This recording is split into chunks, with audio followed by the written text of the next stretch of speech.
know. So before we get into your work, again, thank you for taking a minute out. I want to begin our conversation with 4 years ago, we were trying to figure out how to get out of this pandemic, ramifications, all of that. How did you survive that time period, and how did it change the way that you do things now? Yeah, so, you know, tiny bit of background. I've been in the fitness industry for 15 years, and that's been my entire adult career, basically. From personal trainer to manager to gym owner. And so I buy a gym in 2017 as a really passionate coach. And I figure out how to run a business, and it goes, just things start to get better and better, and the business grows and grows and grows, and it's great. And then COVID hits, and everything just turns on its head, right? So I'm running a CrossFit gym, and it's you kind of need to physically be there for things to work well. So we make and in Canada we were just shut down for a very long time. So basically for a 2-year period we were open for 3 months and then closed for 3 months. So people would be like, hey, is it safe to come back? And if they had a membership, they would, but you wouldn't really get new people because they just, are, is it going to work this time? Or we're not sure. Um, you know, so that was kind of the way that it rolled kind of off and on for that 2-year period. So the thing that, saved us was this massive pivot to online training. So I had, let's say, just 150 members at the time, and I lent them out all of my equipment. I don't need the equipment because it's just sitting here, right? And so I went in and then individually basically moved people onto, like, we kept their memberships the same and we moved into online programming. So I individualized programming for 150 people every single week. So that was the big pivot that we made. Just we gave people equipment, it made it sticky, it was familiar, and then I personalized programming, which is the workouts they would do every day, knowing that they were basically in their living room with what piece of equipment they had and kind of what their capabilities were as an athlete and their goals were. Because I had known most of these people for years at that time. And that was the big pivot that allowed us to survive, especially the early first few shutdowns. So let's get to the heart and soul of what you do right now in 2024 on a daily basis. I'm going to put you in front of a bunch of third graders at career day, and one of the kids is curious and says, hey, what do you do for a living? How do you answer them? Yeah, absolutely. So basically, I help gyms turn Google searches into new members. So people who are looking for them in their local area will find them much more easily. We'll be able to contact them and really go through a seamless process to come into the gym and try out a class or have, kind of a get to know you style meeting and become members. So how did you get to this point? Tell me where you were born and raised. How did you get this acumen? And more importantly, what did you want to be in the third grade? What was your dream? Yeah, I mean, okay, so in order, born and raised in Seattle, Washington, or technically Kirkland, the home of Costco. That blood runs deep in my veins. Um, so yeah, pretty much born and raised there until I was about 20, and then I've been mostly up in Canada, in Vancouver, BC, and in Calgary for the past 15 or so years. So that's the born and raised. How did I get the acumen? Well, I ran my gym post COVID. I went really, really hard into sales and marketing. So I continued to basically, I hit my peak of, hey, I've become as good of a coach as I'm going to over these last kind of 10 years. And so I'm going to pivot more into how can I grow the business side of things, which is the trajectory that most gym owners take. A passionate coach into grows into a business owner when they realize that they have a business, not just a hobby, right? And so I hit that kind of ceiling, and then I went into learn how to grow my business. So I became very skilled at sales and marketing, and I just kept growing my business. And eventually, my wife and I decided we would like to move back down to the States, specifically to Idaho, the Coeur d'Alene area, because I have family. Still a work in progress on the immigration side of things, but that was kind of the dream. Still is the dream. So I sold my gym. So that was pretty much it. I wanted it to be turnkey. I wanted it to be very profitable and very easy to run. So that was basically how that unfolded. And I sold that about 2 years ago. So So, yeah, mhm. no, no, go ahead. You're There good. you go. No, no, no, you're good. Yeah, I didn't realize you were going to the next thought. No, it's, a little bit of a back and forth. I don't want to just monologue. Yeah, no, it's Um, good. but yeah, so basically that happens. I sell the gym, and then I go to work for a tech company that helps gyms basically get online with software, right? It's something similar to what I do now, though that company is now serving 500, 600 gyms. And what I would see kind of towards the end of my tenure there is like, it was just like kind of a copy and paste job on every single gym. And there were people that would be there for a long period of time that couldn't get the help they needed. And through my sort of tenure in gym ownership, I was always looking for, personal and professional growth. So I've done a lot of different programs. So I've learned from a lot of industry experts. So I have my own unique spin that gets gyms results in a way that most resonates with me. So it's basically like there's two ends of the spectrum in gym ownership, or sort of, let's say, in gym mentorship. You can go with somebody who really wants to like have you sell and market and push really, really hard and kind of do these bait and switch offers to get people in the door. And it becomes kind of a churn mill where you're not really building relationships and just good long-term vibes with people. Damages your reputation. It's not really good. It's really aggressive. It's really high leverage, and it's very stressful. I survived that program. And anybody who's a gym owner likely knows what that is. And then there's the other side, which is kind of the nice guys finish last mentorship style, right? Which is, and I'm, coaching people is something that I do because I'm a coach by nature, but the core of what I do is software, right? It's a solution that you can just plug into your business to get the result. But I just can't help but coach because that's been my nature for so long. But anyway, the kind of the nice guys finish last style is kind of the build it and they'll come and just focus on the quality of your this and don't worry about sales, don't worry about that. And so it's very just kind of like, maybe if you kind of want to it's very soft and it's ineffective. And so there's a nice middle ground that can be had. And definitely most gym owners want to be closer to the nice guys finish last than the like sleazy salesman kind of a thing. So if there's a spectrum and there's the middle, I'll put myself actually square in the middle. Because you don't want to do sleazy things and you don't want to run your business in a way that's sort of incongruent with your values. Nobody wants that, right? Doesn't feel good. But you also want things to actually work and you want to see momentum and you want to see results, right? So that's kind of where I position myself in the middle. So who's been a hero for you? Who's been an inspiration for you in your work? Um, Who's been a hero? What did I want to be in third grade, by the way? Probably something that, fireman, cop, Yeah, something like that. Probably yeah, pretty generic stuff. I've got small kids.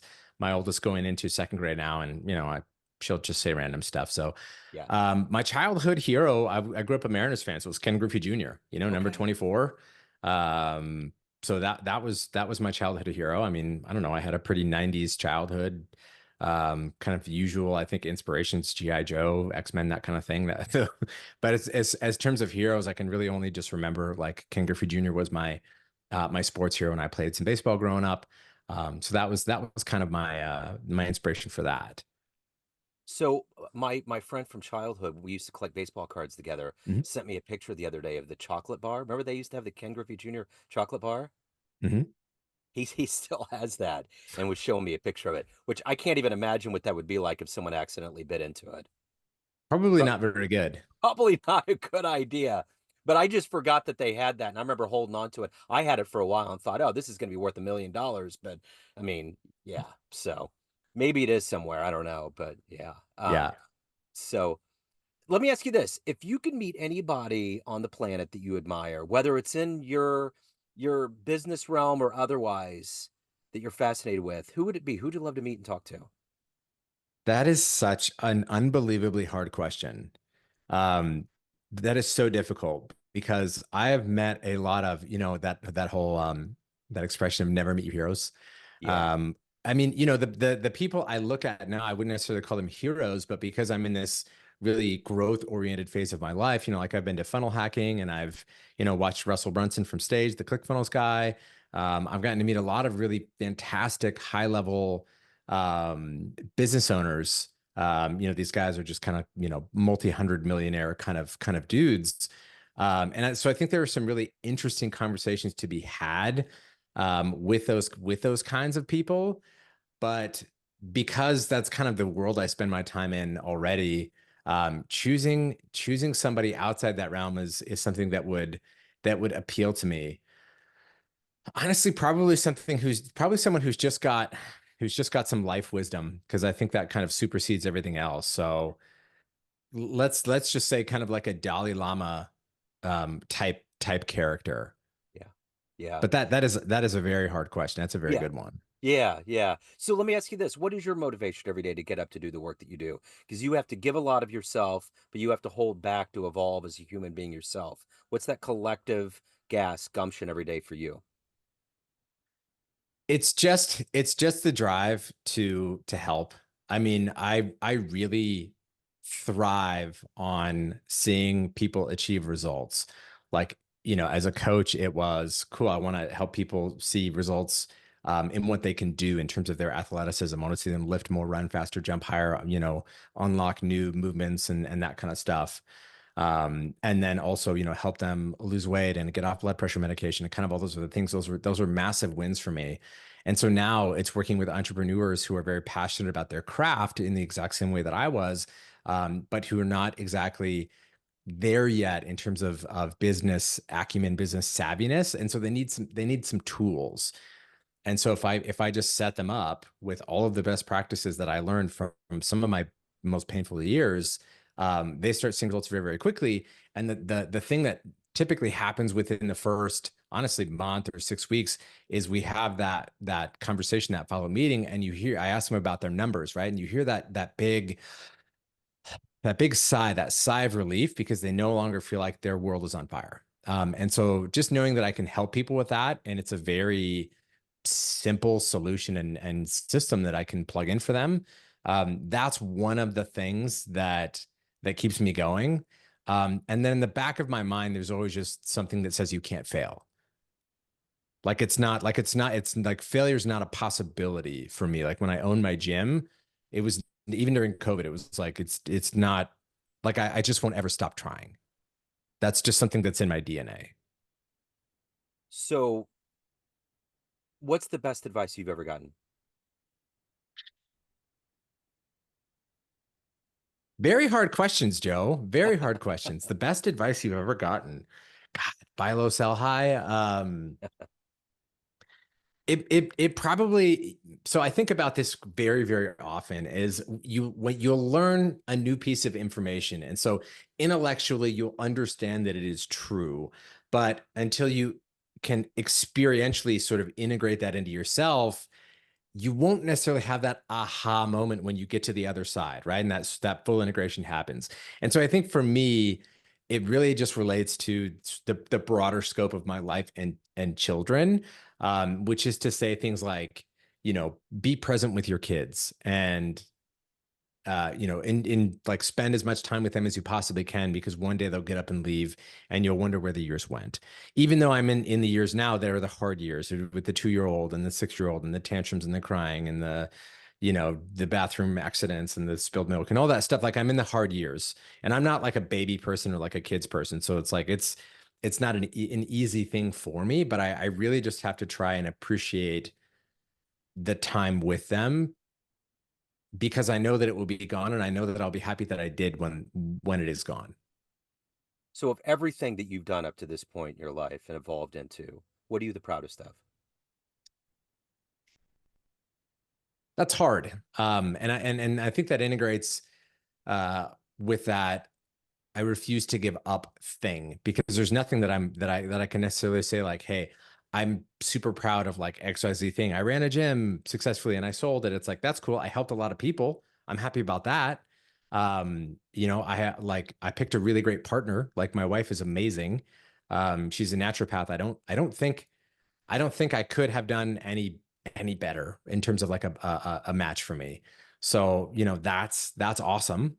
Um, it's not to say that I'm not proud of my kids, but like they're still baking, you know, they're still just figuring out tying their shoes and ABCs and that kind of stuff. So I don't, I don't have one thing necessarily that I'm super proud of. I just have the drive to evolve, and I have the drive to help others. So, at the end of the day, everyone has a perception of you, family, friends, clients, Hmm. but you run the show. What's your perception of you? Who do you think you are? That's tough. Um, Again, Joe, very, very tough questions. Who do I think I am? I thought about this actually today. I reconnected with an old friend maybe 2 weeks ago, and I looked at that guy, and he's a very interesting dude, and he like everybody just loves him. He's just got like very cool, just good vibes. And I was thinking actually this morning, um, funny enough, like what is his inner world like? Because you don't know what his inner world like is. He kind of looks like a combination of like a recluse billionaire and Mr. Beast. He kind of looks like those two things put together. And he's very sought after, and he's just like he's got that good energy that people kind of want to suck out of you. And so that was what I was wondering, like, what is his inner world like? And so, my perception of myself, man, it changes from day to day because as an entrepreneur, it's like, you know, I think I can explain it best in a meme. Um, is as an entrepreneur, it's like you start the day and it's like you get your cup of coffee and it's like LFG, right? And then, by noon, you're like, "Ugh, maybe I should just get a job." And then by 4 p.m., you're like, we're back, baby. And that's kind of like the entrepreneurial roller coaster of day to day. But I think if I have to describe myself, it's just resilient. Yeah. It's just I just, it's that old Mariners thing, refuse to lose. Yep. Like I just there's it's not failure, it's try again. I got to tell you, if there's anything that I hope for this year, and the Royals are doing good, I really want the Mariners to win their first championship. I'm really pulling for that to happen. So I don't know if this is the year, but I'm pulling for it to happen because they're one of only two teams I think that haven't won a World Series yet. I don't, yeah, I'm not that deep into the stats anymore. It's one of those things like it's a piece of me, but with how busy I am with everything, it's tough to keep up with all that. Although you can I see, get but it. if you notice behind me, there's Yeah, Safeco Field and there's the Kingdom. yeah, I did. I So noticed that. Yeah, yeah, yeah, yeah. Totally. So if anyone wants to reach out, learn more about what you're doing, any of the good business, where's the best place to go? yeah, totally. Profitablegyms.com is like my main site to go and kind of look at my thing. Um, but I'm on Facebook, I'm on Instagram, and so you can just come check me out. I also have a podcast called the Profitable Gyms Podcast. So if you want to get to know me a little bit more, the Profitable Gyms Podcast is probably the best way to go and kind of get that. And also, if you are a gym owner or in a similar space, it's just I want to provide value to you and make sure that it's a good listen, and it's worth your time. And I'm trying to get a lot better about brevity and just really pack things into something that's sub 20 minutes so you can walk away with usually something that's tactical and practical, but also something that's relatable or inspirational. Excellent. JP, this has been great. Thank you, sir. I appreciate your time, your story. Best of luck with everything. Yeah, Joe, thanks for having me. Yes, sir. How do you pronounce